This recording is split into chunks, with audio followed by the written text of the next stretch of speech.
নতুন জগতে। নতুন জগৎ কেন জানো?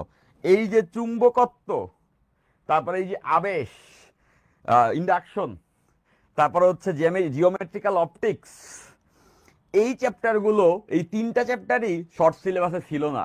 কেন ছিল না জানো? আমরা এটা জানতাম, শর্ট সিলেবাস দেওয়ার আগেই আমরা জানতাম এই চ্যাপ্টার থাকবে না। আমি জানতাম অনেক আগে থেকেই থাকবে না। কজ খুব ছোটবেলায় আমি যখন ফিজিক্স পড়ানো শুরু করেছি, কত হবে 2014 সালের দিকে, হ্যাঁ 14-15 সালের দিকে। তো তখন হচ্ছে গিয়ে টিচাররা যখন আমরা পড়াইতাম, উদ্ভাসে পড়াইতাম, মানে তখন উদ্ভাসই ছিল, অনলাইন ছিল না।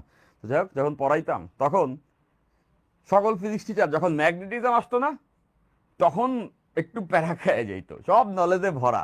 বাট এইখানে আইসা সবাই একটু দুর্বলতা ফিল করতো, তাই না? ম্যাগনেটিজম একটা কোর একটা পার্ট ইঞ্জিনিয়ারিং এ, যারা ট্রিপল ইঞ্জিনিয়ারিং পড়ে তার জন্য এটা খুবই কোর একটা পার্ট। হ্যাঁ, সো এই পার্টটাতে তুমি যদি অ্যাকচুয়াল অ্যাপ্রোচটা না জানো, তাইলে পড়ালেখা সবই আলাইরা মনে হবে।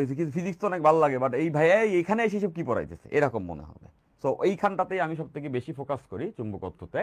এটার উপরে আমি আরো স্টাডি করি, কিভাবে পড়ালে স্টুডেন্ট বুঝবে সেই এক্সপেরিয়েন্স আমার এটা 10 বছর পুরনো। ফাইন।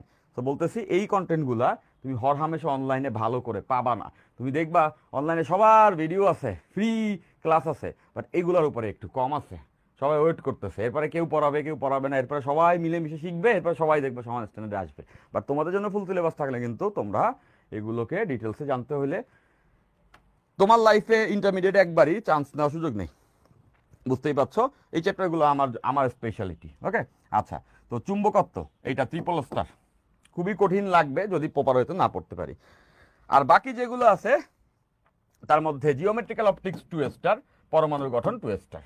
আর বাকি যেগুলো দেখতে পাচ্ছ সেমিকন্ডাক্টর মেজরিটি আসলে ছেড়ে যায়, পড়ে না, প্রশ্ন আসে না বলে। বাট এইদার রিসেন্ট ইয়ারে এখান থেকে এই ডিউতে তো কতদিন কোশ্চেন আসছে, এক্সর গেটের আউটপুট, পাশাপাশি হচ্ছে গিয়ে বুয়েটো এর আগে একটা কোশ্চেন আসছিল এখান থেকে ওই যে অ্যাম্পলিফায়ারের উপরে, বিবর্ধক সার্কিটে।